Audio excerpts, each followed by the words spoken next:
Capítulo 26, que trata de corrente elétrica, conforme mostrado aqui. Então está aqui o capítulo 26. Vamos lá. Durante 4 minutos, em que uma corrente de 5 amperes atravessa um resistor, quantos coulombs e quantos elétrons passa por uma seção reta do fio? Vamos pensar aqui então numa seção reta do fio. Vamos desenhar um fiozinho aqui, ó. Um pedacinho do fio aqui, ó. Vamos desenhar uma seção reta do fio.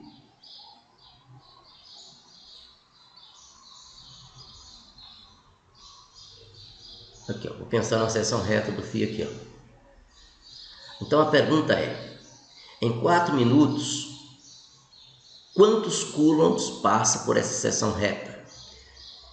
E em seguida, quantos elétrons passa por essa seção reta? Então isso é a pergunta, isso é a questão bem básica de circuito elétrico, de corrente elétrica. Então é importante entender o que está se passando nesse problema inicial aqui. Vamos lá.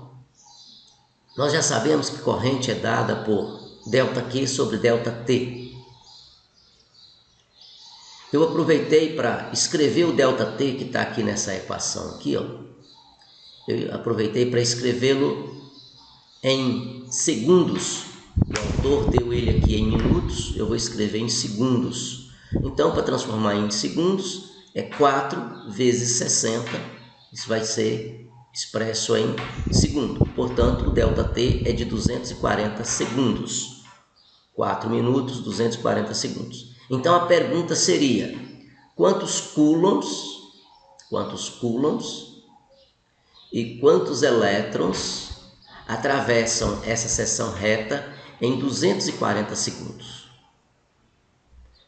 É importante escrever tudo no sistema internacional, que vai facilitar as suas contas aí.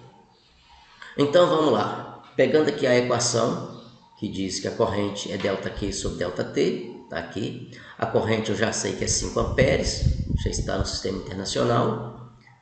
5 amperes. ΔQ é a carga que atravessa a seção reta do fio, e o tempo 240.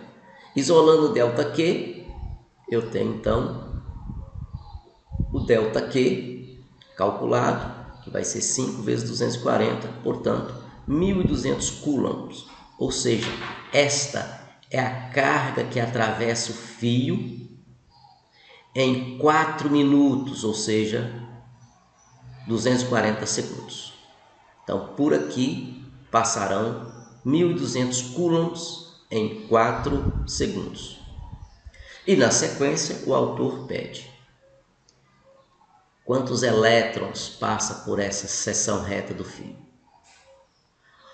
Fazendo uma regra de 3 simples, um elétron está para 1,6 vezes 10 a menos 19 coulomb, ou seja, um elétron carrega com ele uma carga de 1,6 vezes 10 a menos 19 coulomb em módulo. Carga do elétron negativo, mas aqui em módulo a carga é de 1,6 vezes 10 a menos 19. Então, um elétron está para 1,6 vezes 10 a menos 19 coulomb, assim como X elétrons estão para 1.200 coulombs. Então, 1 está para X, assim como 1,6 vezes 10 a menos 19 está para 1.200. Está aqui a conta. Está aqui a equação. Isolando X aqui da maneira correta, então X vai ser igual a 1.200 dividido por 1,6 vezes 10 a menos 19, cujo resultado está aqui, 750 vezes 10 a mais 19 elétrons. Então X é igual a 7,5 vezes 10 a 21 elétrons. Esta aqui é a quantidade de elétrons que atravessa a seção reta, essa seção transversal do fio. Isso aí era o problema 1 do capítulo 26. Joia! Então, na sequência, vamos para um outro problema. Tá aí. Que é o problema 2. É um problema com um nível de complexidade um pouco mais avançado, problema de 2 pontinhos. E a pergunta e o problema diz o seguinte, lendo aqui. Uma esfera condutora tem 10 centímetros de raio.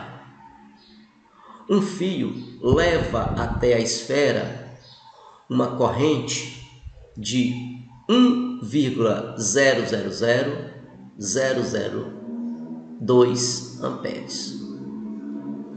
Outro fio retira da esfera uma corrente de 1,000000 ampere. Quanto tempo é necessário para que o potencial da esfera aumente de 1000 volts?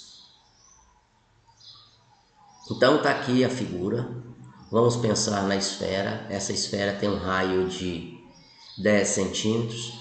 Já expressando o raio de 10 centímetros no sistema internacional, 10 centímetros representa 0,1 metro.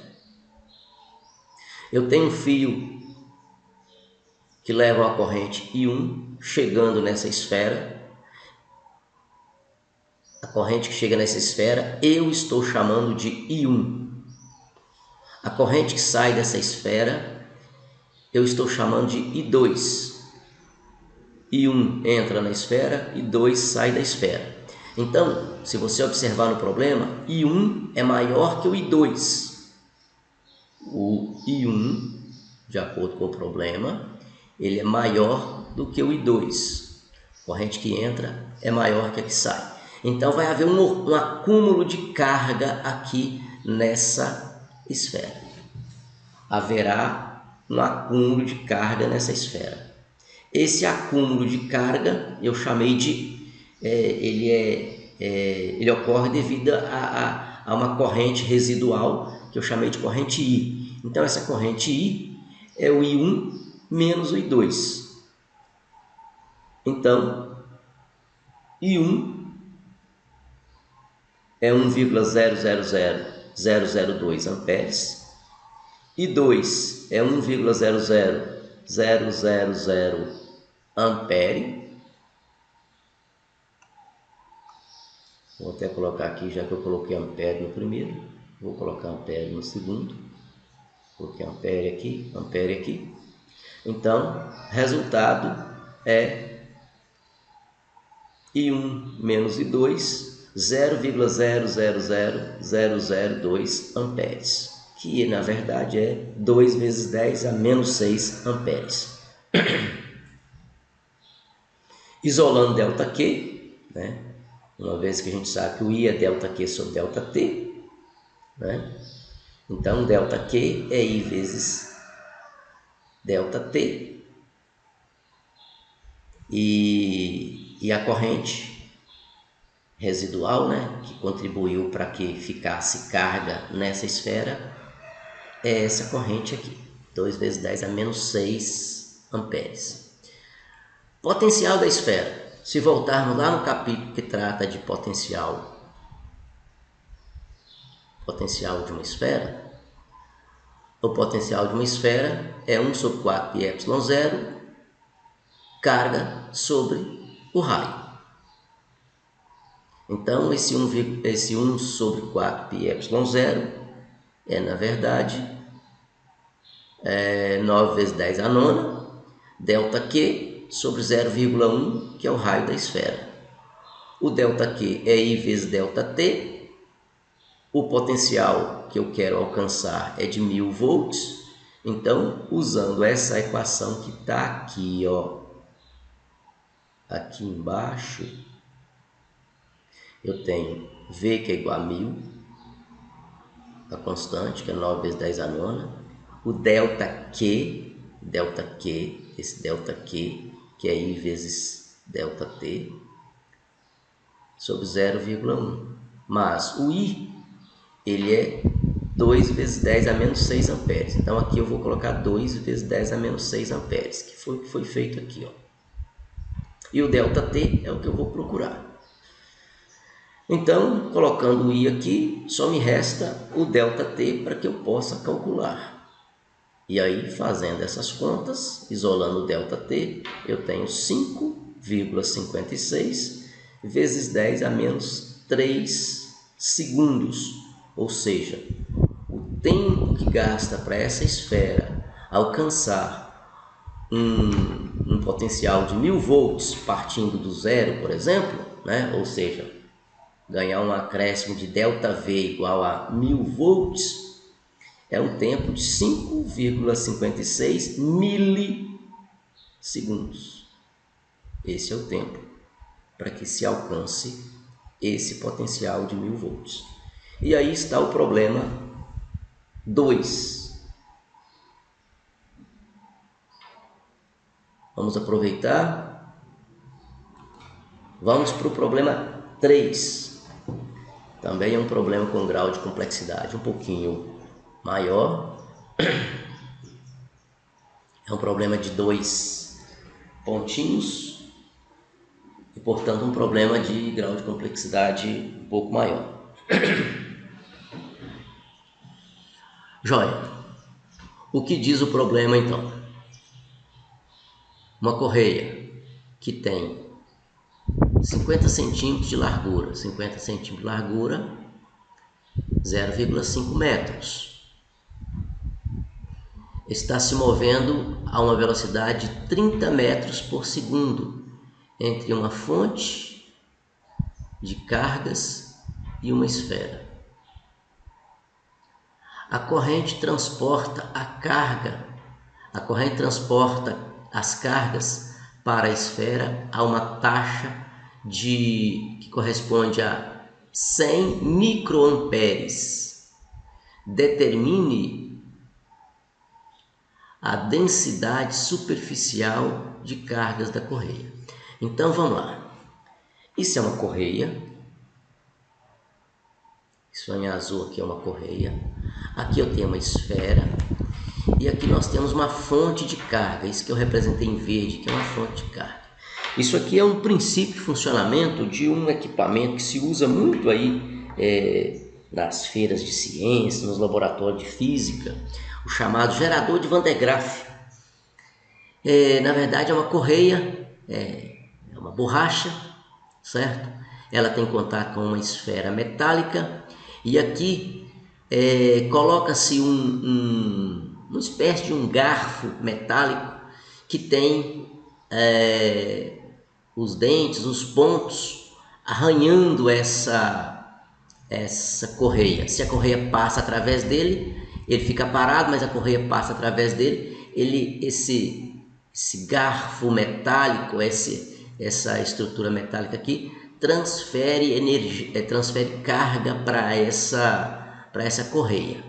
Essa correia tem uma largura L de 50 centímetros, ou seja, meio metro, e aqui eu representei um ΔX apenas para pegar um elemento, uma fração da área dessa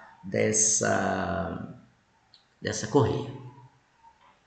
E essa correia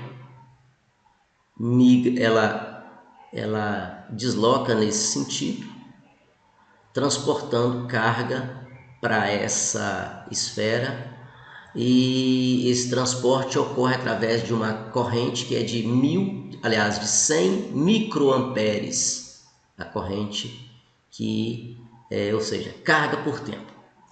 Bom, então nós já sabemos que a carga nessa superfície aqui, ó, né? Se nós falarmos em densidade superficial de área, aliás, densidade superficial de carga, o que é densidade superficial de carga? Densidade superficial de carga é carga por área. Então, ΔQ é sigma vezes A. ΔQ é sigma vezes A, onde sigma é a densidade superficial de carga. É o que nós queremos calcular. Então, ΔQ é sigma vezes A. Eu peguei a mesma equação daqui de cima, dividindo por ΔT. Por que eu fiz essa divisão por ΔT?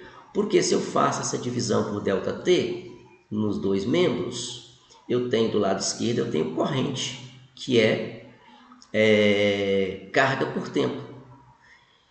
E aí, do lado esquerdo eu tenho corrente, já escrevi aqui a corrente, ΔQ sobre ΔT, corrente. Sigma eu mantive. E a área? Essa área aqui, ó, por exemplo, é a área de um retângulo, que é, na verdade, base vezes altura, então, x vezes L. X vezes L. Mantive o ΔT cá embaixo. E basta eu entender que o ΔX aqui, ou seja, o x aqui, ó, distância por tempo, é, na verdade, velocidade. Então, agora essa equação aqui vai ser escrita em corrente, densidade, velocidade. Essa velocidade substitui esse termo aqui, ó, vezes L. L é a largura da correia. Então, eu tenho tudo que eu preciso. Eu tenho a corrente, que é de 100 vezes 10 a menos 6, que é o microampere. O sigma que eu quero calcular, a velocidade, 0,5, que é a largura. Então, largura da correia, se eu quero calcular o sigma, basta eu isolar esse sigma e tenho, portanto, sigma com esses valores aqui calculados, vai dar 6,7 vezes 10 a menos 6 coulomb por metro quadrado. Isso é, na verdade, a densidade superficial de cargas na correia. Portanto, aí está o problema 3. Joia, então vamos aí para o problema 7. O fusível de um circuito elétrico é um fio projetado para fundir, ou seja, abrir o circuito, se a corrente ultrapassar certo valor. Suponha que o material a ser usado em um fusível funde quando a densidade de corrente ultrapassa 440 amperes por centímetro quadrado. Que diâmetro de fio cilíndrico deve ser usado para fazer um fusível que limite a corrente de 0,50 amperes? Bom, então aqui tentei desenhar um fusível. Aqui é uma ampolazinha de vidro em geral. Tem um fiozinho que passa por dentro, é esse fiozinho aqui que a gente vai analisar. Aqui tem os terminais do fusível, que é onde você coloca lá no circuito, né? Em geral, você usa um equipamento, um dispositivo desse aqui, no aparelho de som, no aparelho eletrônico, que a função desse equipamento aqui é proteger, a função desse dispositivo é proteger o equipamento. Ou seja, se por algum motivo uma corrente superior a determinado valor para o qual o equipamento foi projetado tentar passar por aqui, o fusível vai se romper e vai então proteger o circuito. Isso aqui é muito barato, né? Então melhor você perder um dispositivo desse do que perder o equipamento como um todo. Bom, então aqui eu fiz uma representação, né, dessa parte fininha que está aqui, ó.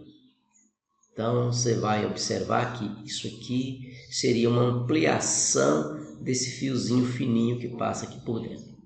Então aqui eu tenho a seção reta, né, a área da seção reta desse fio, e o que o autor falou é que necessita-se de um fusível que venha delimitar a corrente, a densidade corrente, em 440 amperes por centímetro quadrado. Então aqui eu peguei a densidade corrente, 440 amperes por centímetro quadrado, transformei para o sistema internacional, deixei o centímetro quadrado de lado, passei a usar metro quadrado. Então, um centímetro quadrado equivale a 10 a menos 4 metro quadrado. Está aqui. E, portanto, a densidade de corrente que eu quero limitar é essa, de 440 vezes 10 a mais 4 ampere por metro quadrado. Bom, mas nós já sabemos que densidade de corrente é corrente por área. É corrente que atravessa isso aqui, dividido por essa seção de área aqui. Então está aqui a densidade corrente, está aqui a corrente de meio ampere que eu quero limitar, né? Eu quero limitar a corrente de meio ampere. Então eu tenho aqui a área da seção reta do fio, que é πr ao quadrado, por se tratar de um cilindro. Então aqui é um discozinho, a área é πr ao quadrado, onde R é o raio desse disco aqui. Bom, então isolando R aqui, R foi isolado aqui, ficou então 0,5 dividido por 440 vezes 10 a quarta multiplicado por π. Como aqui está R quadrado, extraindo a raiz quadrada aqui, né, vai ficar o R. Então R vai ser igual a raiz quadrada desse valor todo aqui. Então o que acontece? Eu tenho 0,5 dividido por 440 vezes 10 a quarta vezes π. Isso é a raiz quadrada. Fazendo essa conta aqui, o raio então a 1,9 vezes 10 a menos 4 metros. Se eu tenho raio, eu consigo, portanto, achar o diâmetro, porque o diâmetro é 2 vezes o raio.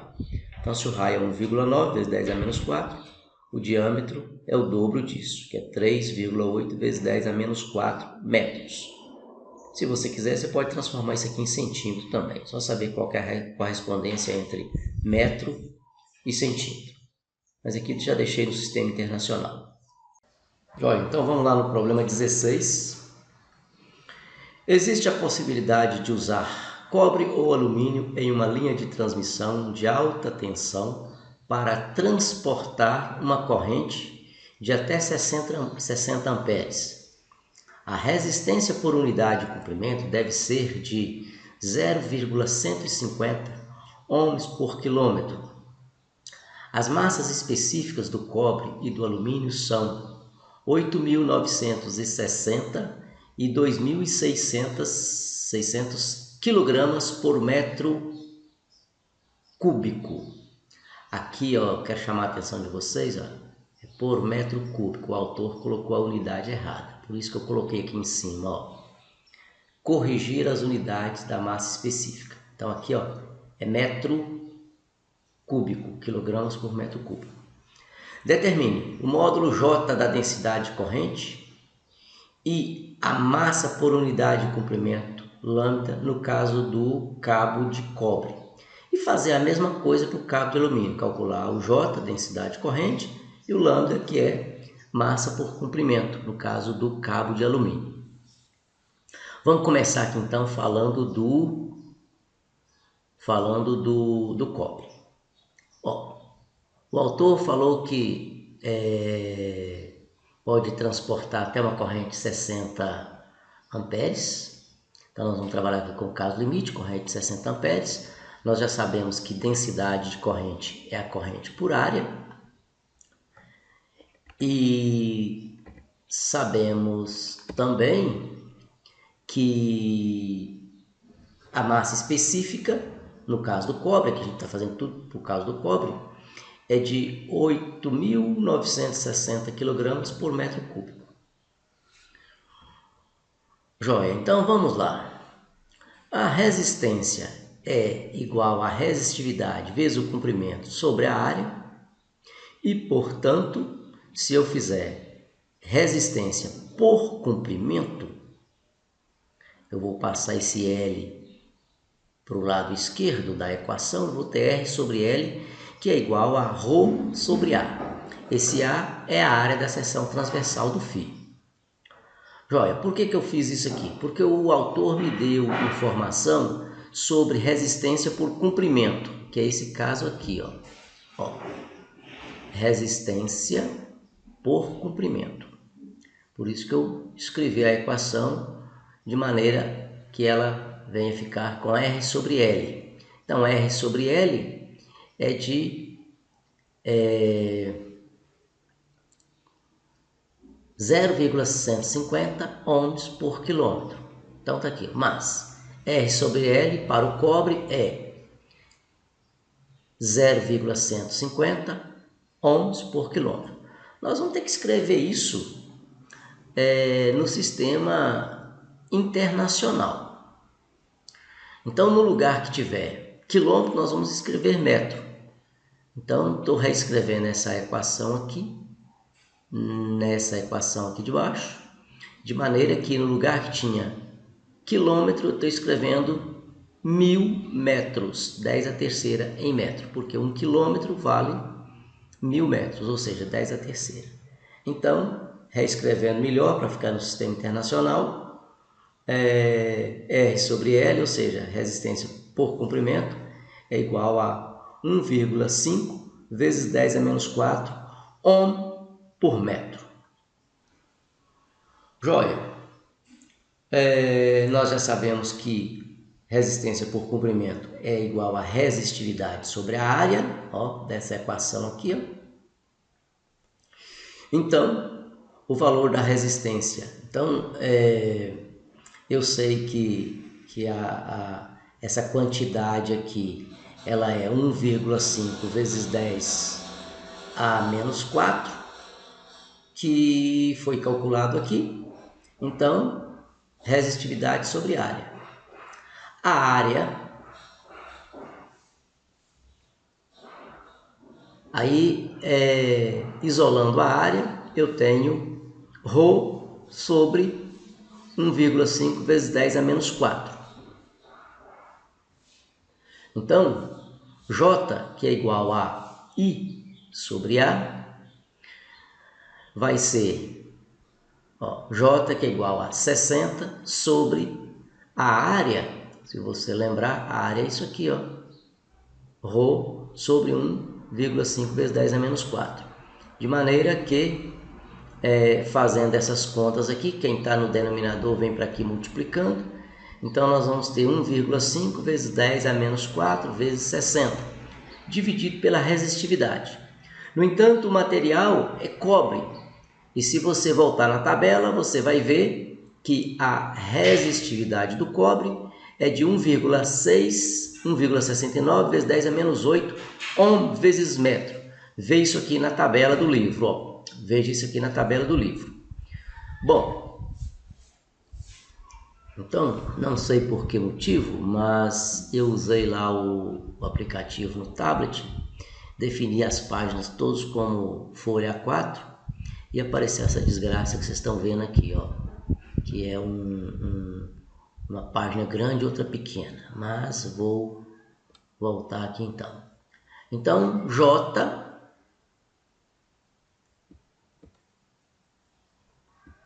vou consertar aqui o tamanho, J é igual a 1,5 vezes 10 a menos 4 vezes 60 sobre a resistividade, que é 1,69 vezes 10 a menos 8.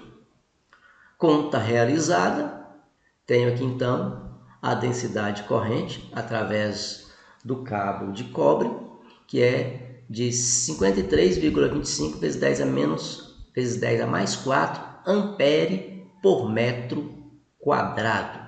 Ou melhor, 5,33, trouxe a vírgula para aqui, diminui o número e aumentei aqui a potência de 10. Como aqui tem um 2, fiz o arredondamento para cima, 33.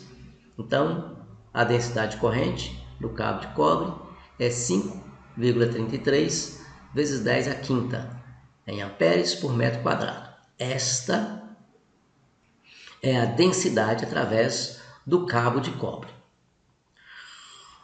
Bom, agora vamos fazer então a conta, fazer o cálculo aí para unidade, para massa por unidade de comprimento, para o fio de cobre. Então nós já sabemos que para 1 metro de cobre, a resistência é de 1,5 vezes 10 a menos 4, né? Por isso que nós falamos desse resultado aqui, ó. Lembra que, ó, tá aqui, ó, 0,150 ohm por quilômetro. Se você fizer para metro, você vai chegar aqui. Para 1 metro, a resistência é de 1,5 vezes 10 a menos 4.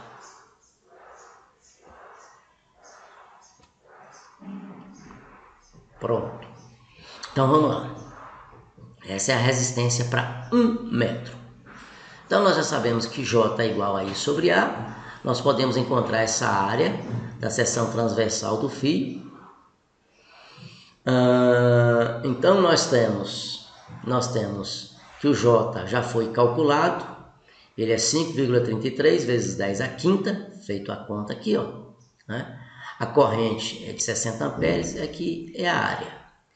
Então, isolando a área aqui, nós temos que essa área é de 1,3 vezes 10 a menos 4 metro quadrado, né? Ou seria de 1,13 centímetro quadrado. Só você fazer a correspondência adequada aqui. Mas no sistema internacional é 1,13 vezes 10 a menos 4. E a massa específica? O que é a massa específica? Vamos lá. A massa específica do cobre é Mi, que é igual a 8.960 kg por metro cúbico. Lembrar de corrigir a unidade lá no enunciado, tá?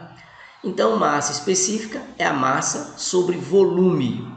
E o volume, lembra que o fio é como se fosse um cilindrozinho bem comprido, né? Área vezes comprimento. O volume é a área vezes comprimento. A área é a área da seção transversal e L é o comprimento. Então, Mi é massa sobre volume e o volume é o quê? O volume é A vezes L.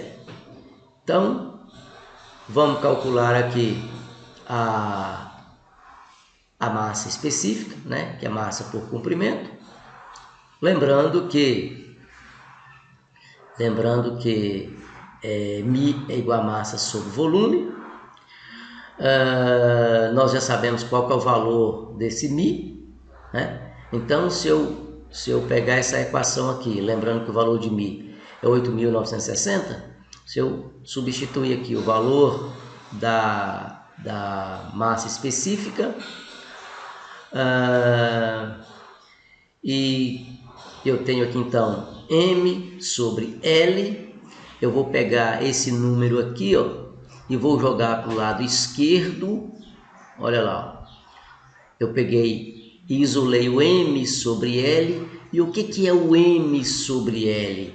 M sobre L é nada mais, nada menos do que a densidade linear de massa, ou seja, massa por comprimento, né, que é o lambda que o autor propôs lá no problema.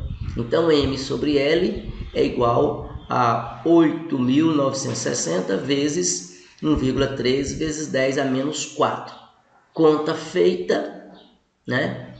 M sobre L é lambda, então esse lambda, ele é, na verdade, o produto dessa quantidade aqui, que já vem se arrastando desde aqui de cima. Então, fazendo as contas, esse lambda é 1,12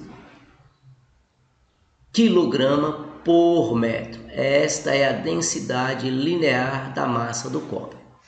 Bom, pediu também para o alumínio, então aqui agora já fiz para o cobre, seguindo o mesmo raciocínio você faz aí para o alumínio, cujas respostas que você deve encontrar são essas aqui. 3,27 vezes 10 a quinta, que é a densidade de corrente para o alumínio, e a massa por comprimento, que vai ser 0,495 kg por metro. Aqui eu vou manter o mesmo que nós fizemos aqui para o cobre. Então, ao invés de usar, eu vou usar aqui lambda, que é igual a 0,495 kg por metro. Já que aqui eu usei lambda para densidade linear de massa, eu vou usar aqui também a mesma coisa. Então é isso. Foi feito com detalhe aqui para o cobre e seguindo o mesmo raciocínio você faz também para o alumínio. Problema 18. Um fio de 4 metros de comprimento e 6 metros de diâmetro e 6 milímetros de diâmetro tem uma resistência de 15 miliohm. Uma diferença de potencial de 23 volts é aplicada às extremidades do fio. Qual é a corrente no fio? Qual é o módulo da densidade de corrente? Calcule a resistividade do fio. Identifique o material com o auxílio da tabela 26.1, que é uma tabela que mostra o material e sua respectiva resistividade. Então vamos lá, isso aqui é o fio. Ele tem um comprimento L, né, e um diâmetro D. O comprimento L é de 4 metros, o diâmetro D é de 6 milímetros e nas extremidades desse fio foi aplicada uma diferença de potencial de 23 volts. Então está aqui a bateria, o fiozinho que conecta aqui a extremidade do fio que está sendo tratado no problema e outro fio aqui conectando a bateria no outro extremo do fio que foi citado no problema. A resistência é de 15 miliohm, então mili, 10 a menos 3, está aqui. Nós já sabemos que V é igual a RI, né? Portanto I é V sobre R.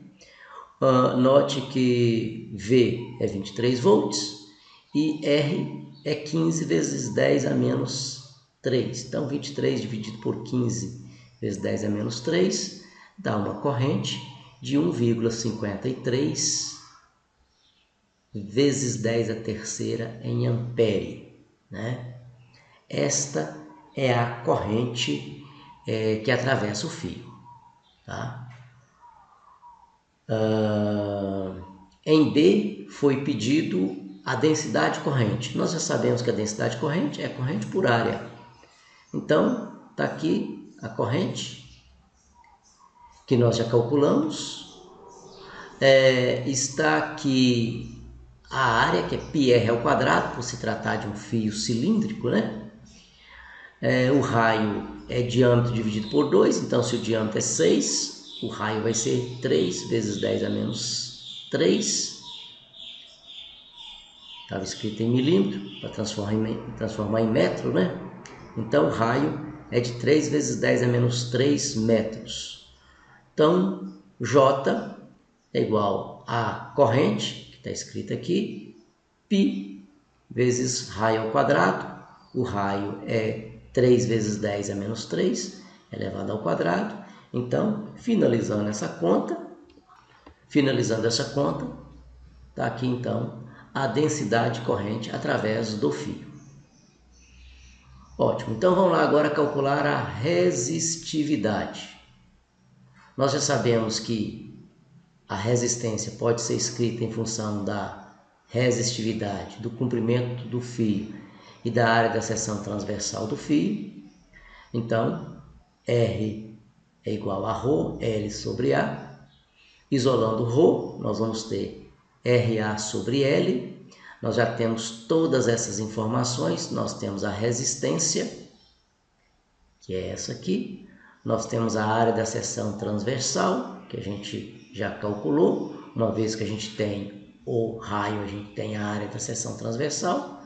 E temos também o comprimento do fio.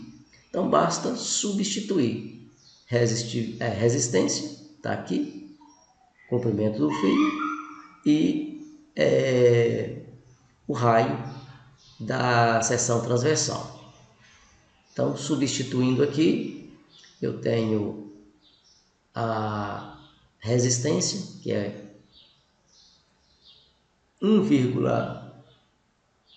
15 vezes 10 a menos 3.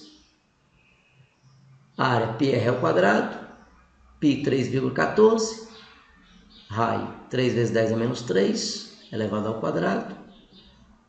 Tudo isso dividido por 4, 4 é o comprimento. Então, feito essa conta aqui, fica pronto, então, a resistividade. Resistividade, 106 vezes 10 a menos 9, ou seja, 10,6 vezes 10 a menos 8, ohm vezes metro.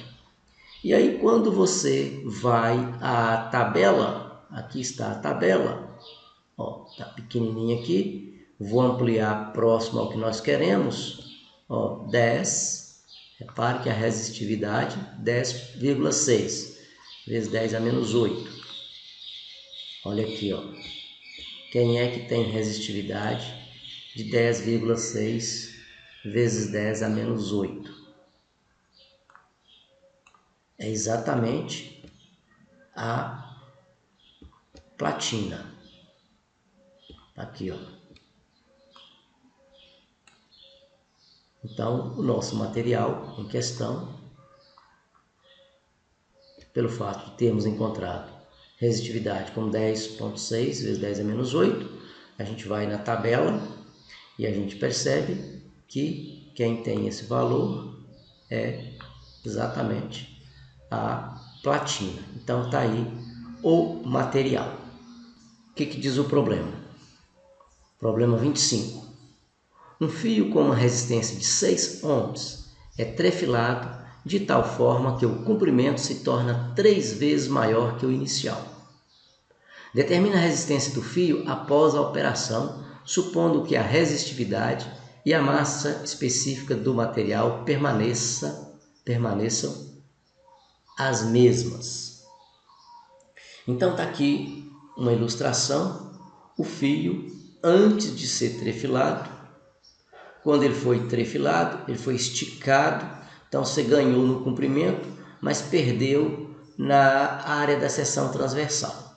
Ele se tornou um fio de diâmetro menor. No entanto, já que a densidade manteve a mesma coisa e a resistividade manteve a mesma coisa, então a propriedade elétrica vai manter a mesma coisa. Propriedade elétrica se trata de resistividade, né? Porque a resistência ela acaba dependendo da geometria também. Mas o que nós sabemos aqui, deixa eu ver se a minha caneta escreve. Então vamos lá. Note que ele está falando aqui que a densidade e a resistividade do fio manteve a mesma coisa após a operação.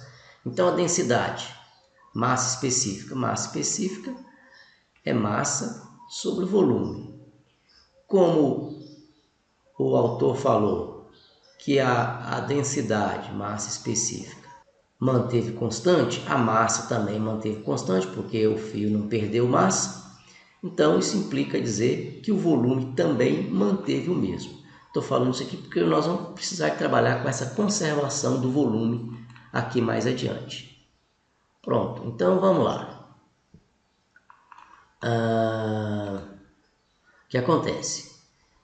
Então aqui o fio antes de ser trefilado, aqui depois de trefilado. Quando ele foi trefilado, ele alcançou um comprimento 3 vezes o tamanho desse inicial. Então vamos pensar o seguinte, ó, antes o comprimento do fio antes é L, a resistência do fio antes é 6 ohms. Depois de trefilado, o comprimento do fio é 3L e a resistência é o que nós devemos encontrar. Então vamos fazer a conta aí. Inicialmente nós já sabemos, R1 é igual a ρ L1 sobre A1. Por que eu não coloquei um subíndice no ρ, que é a resistividade? Porque o autor falou que a resistividade não vai mudar antes ou depois do fio ser trefilado. Então a resistência do fio antes é um R1, que é ρ L1 sobre A. Eu vou chamar o L1 de L e o A1, que é a área da seção transversal aqui antes, de A, simplesmente. Esse valor aqui, ó,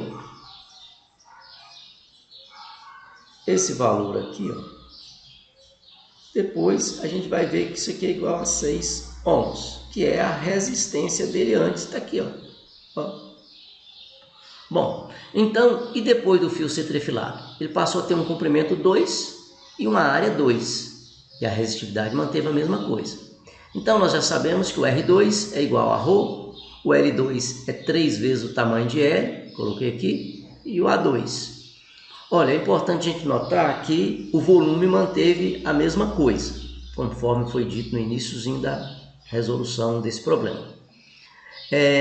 Então, se o volume antes é igual ao volume depois, e a geometria aqui, né, no caso do fio, é como se fosse um cilindro comprido, né?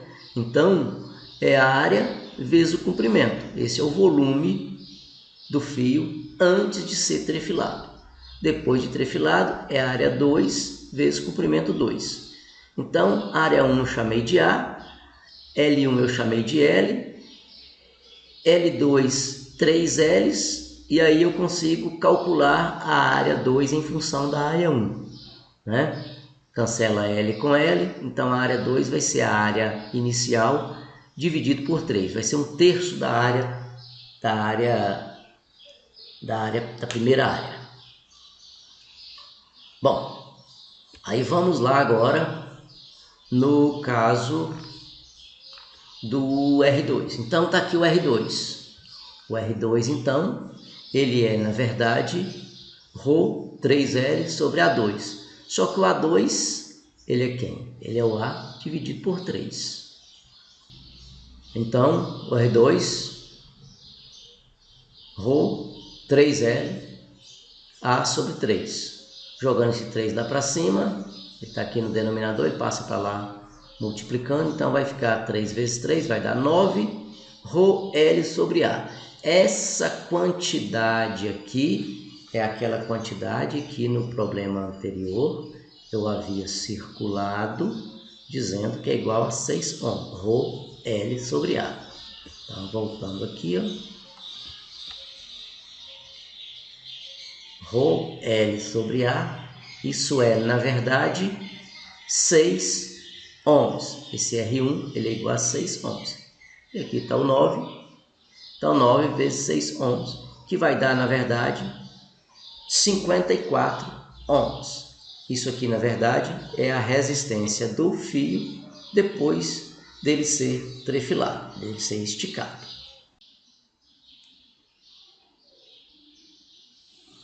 Então, vamos aqui para o problema 34. O problema 34 é um problema com grau de complexidade um pouco maior, né? Tá aqui os 3 pontinhos que diz aí que o grau de complexidade dele é um pouquinho superior. Então, o que diz no problema? A figura mostra um fio com 4 R's de diâmetro, um fio 1 com 4 R's de diâmetro e um fio 2 com 2 R's de diâmetro, ligados por um trecho em que o diâmetro do fio varia gradualmente. O fio é de cobre e está sendo percorrido por uma corrente distribuída uniformemente ao longo da seção reta do fio. A variação do potencial elétrico V ao longo do comprimento L é 2, quando o comprimento L de 2 metros, então voltando aqui, ó, a variação do potencial elétrico V ao longo do comprimento L igual a 2 do fio 2 é de 10 microvolt. O número de portadores de carga por unidade de volume é 8,49 vezes 10 a 28 portadores por metro cúbico, né? Qual é a velocidade deriva dos elétrons de condução no fio 1? Bom, então, aqui nós temos o fio, aqui está a seção reta do fio 1, seção reta do lado 2, né? E a transição do diâmetro D1 para o diâmetro D2 acontece gradualmente, conforme mostrado aqui. E a diferença de potencial nos extremos desse comprimento L é de 10 microvolts. São informações dadas pelo problema. Bom, então aqui nós devemos lembrar o seguinte: a equação da continuidade. É aquilo mesmo que a gente vê lá na mecânica de fluidos, né? Num tubo, se você tivesse um tubo correndo água aqui, ó, a velocidade da água nessa seção vezes essa área é igual à velocidade da água nessa seção vezes essa área. Então, isso é a equação da continuidade. V1 vezes A1 é igual a V2 vezes A2. V1 e V2 são as velocidades de deriva do lado 1 e 2, respectivamente. Então, são considerações que a gente tem que fazer. Da mesma forma, a corrente na seção 1 é igual à corrente na seção 2, porque você não tem sumidouro de corrente. Toda corrente que passa por aqui, ela tem que aparecer passando por aqui também. Bom, então, vamos trabalhar com esse lado 2 aqui, porque é onde o autor nos deu mais informação. Ele falou do diâmetro dessa seção comparado com essa, ele falou da diferença de potencial que tem aqui, ele falou do número de portadores desse material. Então, vamos trabalhar aqui com o lado 2. Bom, velocidade deriva. Nós já sabemos que velocidade deriva é a densidade corrente dividido pelo número de portadores vezes a carga do elétron, módulo da carga do elétron. Então, veja, V2 é J2 N sobre E. Repare que eu não botei índice no N e nem no E. É a carga do elétron. É a mesma em qualquer situação. E número de portadores, como o material é o mesmo, tanto o material aqui quanto o material aqui é o mesmo, então o número de portadores não vai mudar. Por isso que não coloquei subíndice nessas informações aqui. Então, velocidade deriva é densidade corrente sobre número de portadores vezes a carga do elétron. Isolando o J2 aqui, eu tenho I sobre A. Então, a velocidade deriva, que é I sobre A, né? A velocidade deriva, que é J sobre NE, só que o J é quem? Quem é o J? O J é a corrente sobre a área, então a corrente 2 sobre a área 2. Né? Então, esse A aqui vem para o denominador, conforme mostrado aqui. Então, a velocidade deriva, ela vai ser I2 sobre A2 vezes NE. Bom, mas e a corrente? Corrente, de acordo com a segunda lei, de acordo com a primeira lei de Ohm, já que corrente, nós lembrarmos aí, ó, V é igual a RI, então I é igual a V sobre R. O que eu fiz aqui, ó, foi escrever esse R com um R diferente, porque esse R aqui significa esse R aqui significa resistência do fio naquele comprimento L. Como o autor deu lá diâmetro em função de R, então para não misturar o R de resistência com o R lá que está envolvido com o diâmetro, eu escrevi esse R dessa forma. Então, esse R esquisito que eu estou mostrando aqui, ó, é a resistência do fio de comprimento L. Tá? Joia.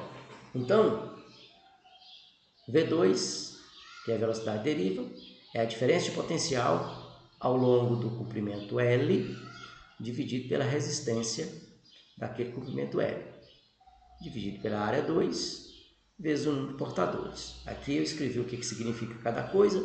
É importante você ter bem claro na sua cabeça o que significa cada incógnita, cada variável que você escreve nas suas equações. Então, V2, esse V maiúsculo, é a DDP ao longo do fio de comprimento L. E o que é esse R2? É a resistência do fio de comprimento L. Então, o que é essa velocidade deriva? V minúsculo aqui. É o V2, A2 vezes R2. Acontece que esse R2, né, a resistência do fio naquele segmento 2, pode ser dado de acordo com a segunda lei de Ohm, como sendo R, que é igual a ρ, L sobre A2. Então, no lugar que tiver R, eu vou escrever essa quantidade aqui, ó. Então, note que aqui eu tenho R e aqui referente a R. Então, o que acontece? V2, A2, ρ, L sobre A2. Percebe que cancela A2 com A2 e a equação resume-se a isso aqui. A velocidade deriva é a diferença de potencial naquele segmento L dividido pela resistividade do material vezes o comprimento, vezes o número de portadores, vezes a carga do elétron. Note aí que nós temos tudo para calcular o V2. Esse V aqui é o 10 microvolt, tá aqui, ó. Esse ρ, por se tratar de cobre, né? Vê a tabela lá referente ao cobre, por se tratar do cobre, a resistividade é de 1,6, 1,69 vezes 10 a menos 8 ohm metro. Então, jogando esses valores aqui na equação, ó, tudo aqui, ó. L é 2 metros, N, número de portadores por volume, por unidade de volume, aqui é a carga do elétron e aqui é a equação da velocidade deriva. Então, substituindo aqui os respectivos valores, está aqui, ó, a velocidade, a diferença de potencial, V2, V maiúsculo 2, resistividade do cobre, comprimento do fio, número de portadores por unidade de volume e a carga do elétron. Feita essa conta, nós vamos encontrar que o V2 é igual a 2,18 vezes 10 a menos 8 metros por segundo. Então, nós temos a velocidade de deriva ao longo do segmento 2, mas o autor pede a velocidade de deriva ao longo do segmento 1. Note que o autor pede a velocidade de deriva no fio 1, que é essa região aqui. Nós achamos para essa região. Então, nós vamos usar essa equação aqui, ó, para encontrar a velocidade de deriva na região 1. Então, vamos lá.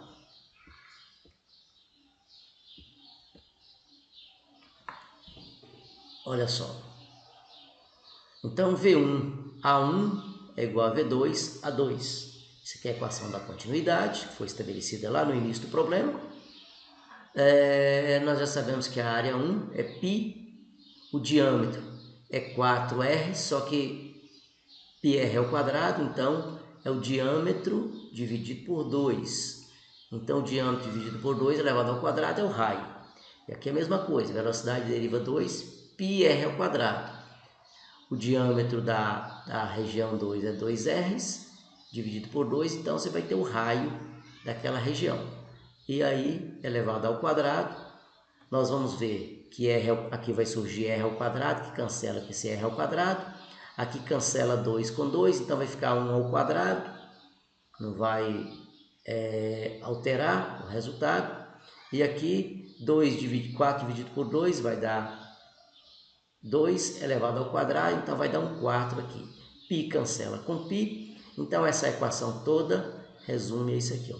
V1 vezes 4, que é igual ao V2. Ou seja, o V1 é o V2 dividido por 4. Já que o V2 nós temos, que é 2,18, está aqui, ó. 2,18 vezes 10 a menos 8, dividido por 4. Está aqui a velocidade de deriva na região 1.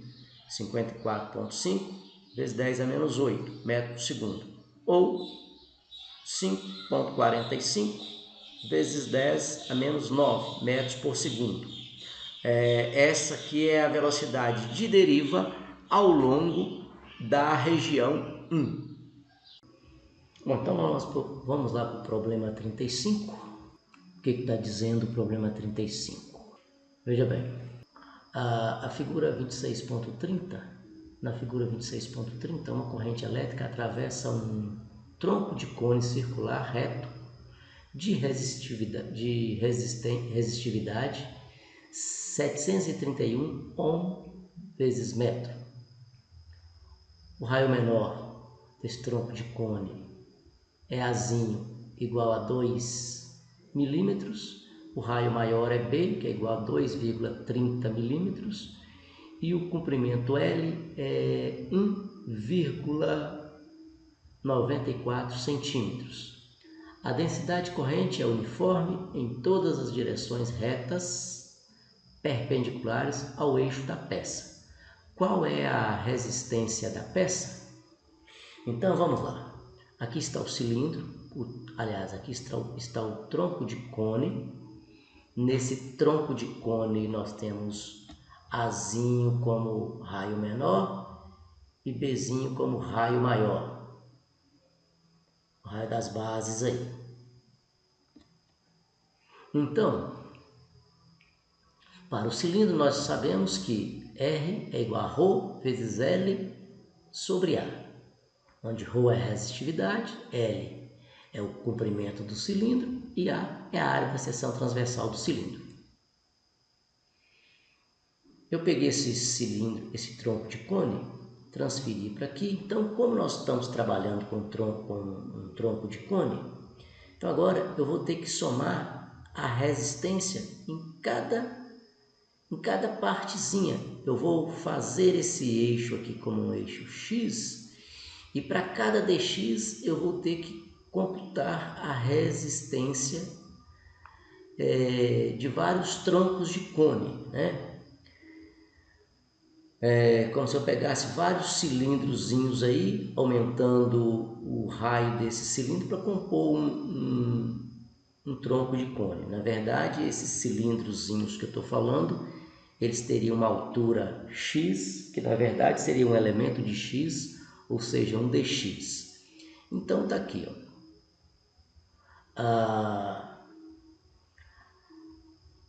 Já que R, aqui, ó, R é ρ vezes L sobre A, agora nós vamos fazer esse L como sendo o eixo x aqui, e como eu vou ter que fazer a integração, somando vários cilindros aqui, se eu tivesse apenas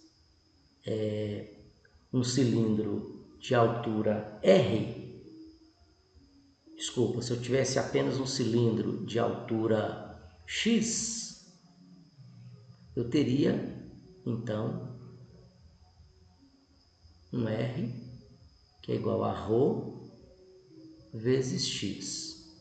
Só que, na verdade, eu não tenho um cilindro de altura x. Eu tenho um tronco de cone. Então, o que eu vou fazer? Eu vou fazer o dr, que é igual a ρ, vezes o elemento de comprimento, que é dx, sobre a. Então, vamos lá. Esse A seria a área da seção transversal para cada região aqui, para cada uma dessas regiões aqui. Cada uma dessas regiões. Então, você percebe que o Y, ele varia. O Y varia com o valor de x, né? Então, o que eu fiz aqui? Ó? Eu transferi aqui uma parte dessa informação para esse gráfico. Note que aqui eu tenho o raio menor do tronco, aqui eu tenho o raio maior. Se eu fizer um processo de revolução com esse trapézio aqui, eu acabo desenhando no espaço uma figura tridimensional que na verdade é o tronco de cone. Então eu posso obter esse cone através de um processo de revolução desse trapézio. Se eu fizer esse trapézio girar em torno do eixo X, eu acabo desenhando no espaço, na verdade, um tronco de cone. Então, está aqui o dr é igual a ρ dx sobre A, onde esse A é π vezes y quadrado. Aqui, ó, o raio y, né? E quando eu avanço para a direita, eu tenho o raio variando com a posição x. Chamei o raio de y. Bom, então, olhando para essa figura aqui, o que nós temos? A equação de uma reta. Como é que é a equação de uma reta? É y que é igual a x mais bzão. Azão x mais bzão. Esse azão aqui é o coeficiente angular, que na verdade é a inclinação desse segmento de reta aqui. Ó. Como é que eu meço a inclinação desse segmento de reta? É o cateto oposto. Então eu posso fazer isso aqui, ó. É o cateto oposto sobre o cateto adjacente. O cateto oposto é, na verdade, todo esse tamanho B, quando dele eu tiro A. Esse tamanho aqui é o B todo quando eu tiro o valor de A. Então, o coeficiente angular é cateto oposto, que é B menos A, sobre cateto adjacente, que é o L, vezes X, mais aqui, ó, o coeficiente linear. Coeficiente linear é onde a reta corta o eixo Y, que na verdade é esse Azinho aqui. Ó. Então, esse Bzão, na verdade, é esse Azinho aqui. Ó. Pronto. Então, voltando lá na nossa... Voltando aqui no nosso dr, que é igual a ρ dx, e lembrando que o nosso A, esse A aqui, ó,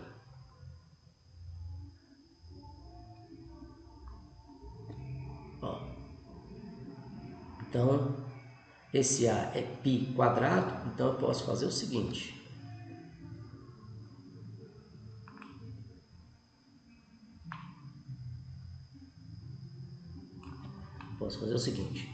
dr é igual a ρ dx e r ao quadrado, que é a área.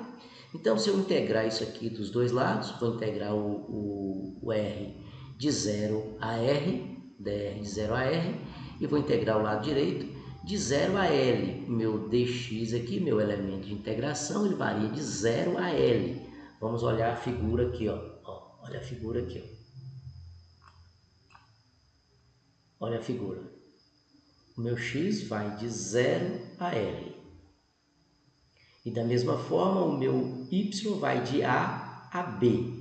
Nós vamos precisar desse resultado para y depois. Então, voltemos aqui.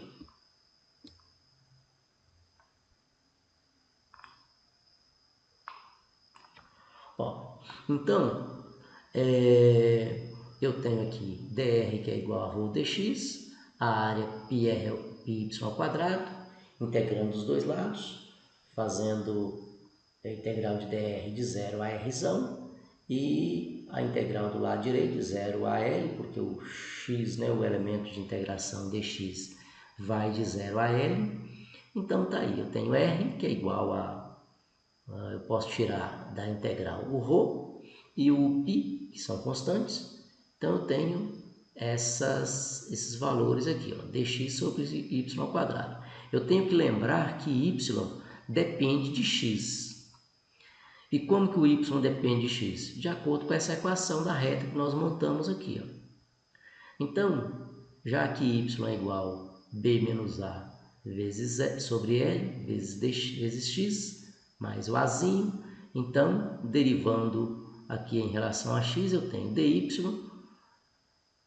derivando o y eu tenho dy, e derivando isso aqui, ó, eu tenho simplesmente esse parênteses, que é b menos a sobre L vezes dx. O azinho é uma constante, então a derivada da constante é zero. E, portanto, eu tenho essa expressão aqui. Ó. Se eu isolar o dx, eu tenho o dx em função de dy. Para que eu estou fazendo isso? Para eu poder colocar tudo em função de uma variável só. Então, no lugar que tiver dy, eu vou escrever...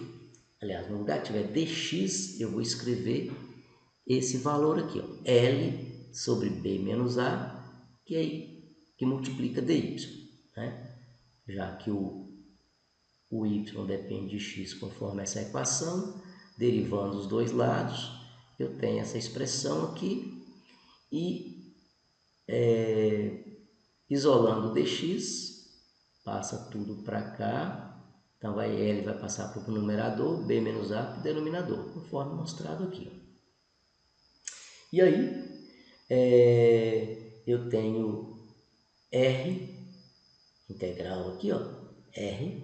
Agora eu vou substituir, no lugar de dx, eu vou colocar L sobre B menos A vezes dy. Tudo isso sobre y ao quadrado. Agora ficou bacana porque eu tenho tudo em função de y. Esse parênteses aqui é parâmetro do problema, são constantes, eu posso tirar para fora da integral. Lembrando agora que o meu y ele vai de A até B. Né? Vamos lá voltar na figurinha. O y vai de A até B. Olha aqui, ó. O y varia de A até B. Então, o limite de integração para y aqui, para dy, é de A até B. Retirei tudo que eu posso tirar para fora da integral, esse termo entre parênteses aqui, então ficou dessa forma. A integral de dy sobre y quadrado é menos 1 sobre y, né? Cálculo, conceitos aí do cálculo diferencial integral 1. Nessa fase do curso de Física 3, todos já fizeram essa disciplina. Então, integral de dy sobre y ao quadrado é menos 1 sobre y. A integração é de A até B. Então, está aqui. Agora, para facilitar a minha vida, eu posso fazer isso aqui mais, desde que eu troque o limite de integração. Note que aqui está indo de A até B, aqui está indo de B até A. Por isso que eu troquei o sinal aqui. E aí, repito toda essa parte aqui, conforme mostrado aqui embaixo. Repetir toda essa parte aqui. E vou tomar os limites de integração. Vou substituir A para Y, então tenho 1 sobre A menos 1 sobre B. E aí, esse parênteses aqui eu posso tirar o mínimo múltiplo comum, que vai dar AB dividido por A dá B, multiplicado por 1 é B. AB dividido por B é A, multiplicado por 1 é A. Então, ficou essa expressão aqui, ó. Note que aqui eu tenho B menos A e aqui também eu tenho B menos A. Isso se cancela, sobrando simplesmente ρ vezes L sobre π vezes AB. Lembrando que ρ é a resistividade, π é a constante π, L é o comprimento do tronco de cone, Azinho é o raio menor, Bzinho é o raio maior. Está aqui a expressão para que eu possa calcular a resistência do tronco de cone. Então, lembrando aí que a resistividade vale 731 ohm vezes metro, o Azinho vale 2 milímetros, transformei aqui para o sistema internacional, o Bzinho 2,3 milímetros, transformei aqui para o sistema internacional, metro, né? E o L 1,94 centímetros, que é a mesma coisa que 1,94 vezes 10 a menos 2 metros. Substitui tudo aqui nessa equação, ρ 731, o π 3,14, o L 1,94 vezes 10 a menos 2, o Azinho 2 vezes 10 a menos 3, o Bzinho 2,3 vezes 10 a menos 3, substituí tudo isso aqui, fiz as contas, usei a calculadora, fiz as contas, encontrei que a resistência é 9,82 vezes 10 a quinta. Esta é a resistência do tronco de cone. Bom, mais um outro problema aí, o problema 38. O que diz o problema 38? Na figura 26.32a, um resistor de 20 ohms é ligado a uma bateria. A figura 26.32b mostra a energia térmica gerada pelo resistor em função do tempo. A escala vertical é definida por ETS, que é igual a 2,50 milijoule, e a escala horizontal é definida por TS, que é igual a 4,00 segundos. Qual é a diferença de potencial entre os terminais da bateria? Bom, então está aqui o circuitinho, está aqui o gráfico. O gráfico mostra a energia dissipada no tempo, então aqui nós temos a energia por tempo. O autor resolveu fazer uma pequena confusão aqui, mas é para você mesmo ter a sacada, né? Ele colocou que a energia ETS é de 2,5 milijoule, que está aqui. Então, esse ponto aqui, por exemplo, ó, esse ponto aqui, ó, ele tem ordenada 2,5 milijoule, mas ele tem abscissa 5.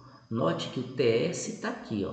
TS é 4. Mas se você olhar a escala, aqui é 4, então aqui é 2, então aqui é 1, aqui é 3, então aqui tem que ser o 5. Então você tem que lembrar que esses 2,5 milijoule foram dissipados, né, a quantidade de energia consumida num tempo de 5 segundos, embora ele falou aqui 4 segundos, mas o 4 está aqui, né, que é o TS, então você tem que ter esse cuidado aí. Então, para o tempo de 5 segundos, notamos que a energia dissipada pelo resistor ela é de 2,5 vezes 10 a menos 3 joules. Já coloquei o mili aqui, ó. Então, qual que é a potência? A potência é a energia dissipada por tempo. Então, está aqui a energia dissipada, está aqui o tempo. Tudo no sistema internacional. Então, fazendo essa conta aqui, nós vamos encontrar a potência medida em watt. Então, a potência é, na verdade, 2,5 dividido por 5 dá 0,5 vezes 10 a menos 3 watt. Bom, mas a potência dissipada no resistor também pode ser escrita como V2 sobre R, ou seja, a DDP aplicada nos terminais do resistor elevado ao quadrado dividido por R, que é a resistência do resistor. Aqui eu encontro a potência dissipada no resistor. Então, com isso, eu posso substituir a potência aqui. Eu tenho que o V2 é, na verdade, o que eu estou procurando. O R eu tenho, o R é de 20 ohms. Então, coloco aqui, isolo o V2.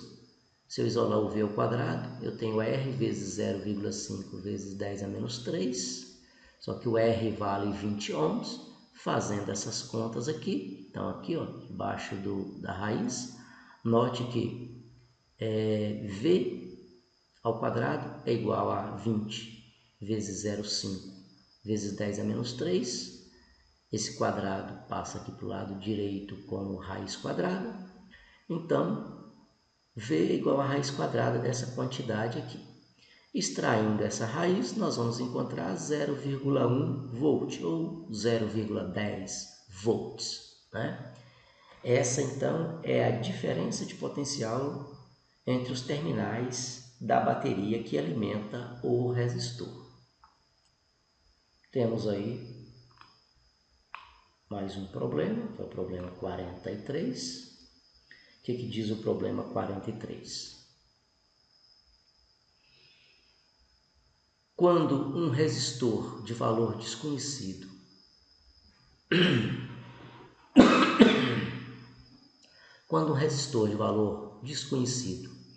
é ligado aos terminais de uma bateria de 3 volts, a potência dissipada é de 0,540 watts. Quando esse mesmo resistor é ligado aos terminais de uma bateria de 1,5 volts, qual é a potência dissipada nesse resistor? Então, é sempre importante você fazer a representação gráfica, fazer um desenho esquemático. Então, está aqui. Primeiramente, eu tenho um resistor ligado a uma bateria que eu chamei de V1 de 3 volts. E depois eu tenho o mesmo resistor ligado nos terminais de uma bateria de 1,5 volt. Nesse caso, a potência é 0,540 watts, é o que o autor falou. Está aqui.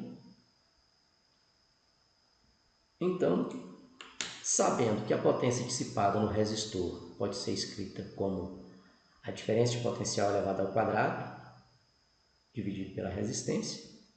Então, eu tenho a potência, que é 0,54 ou 0,540.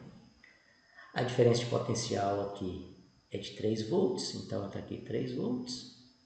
E aí, isolando o R, eu tenho 9 dividido por 0,54. Fazendo essa conta, eu tenho que a resistência é de 16,67 watts. Sabendo qual que é a resistência do resistor, agora o resistor já não é mais desconhecido, eu já conheço a resistência dele. Então, se ele for ligado numa bateria de 1,5 volts, qual é o valor da potência que ele vai dissipar agora? Então, de novo, potência é V2, é a diferença de potencial elevada ao quadrado, dividido pela resistência. Aqui a diferença de potencial eu chamei de V2, que é o caso onde ele foi aplicado na segunda bateria. E aí, fazendo as contas, já sabendo que o V2 é igual a 1,50 volt, elevando isso ao quadrado e dividindo pela resistência, que foi encontrada aqui, 16,67. Fazendo essa conta, a gente encontra a potência dissipada nesse segundo caso. Fazendo essa conta, a potência dissipada é de 0,135 watts. Essa é, portanto, a potência dissipada quando o resistor é ligado à bateria de 1,5 volt.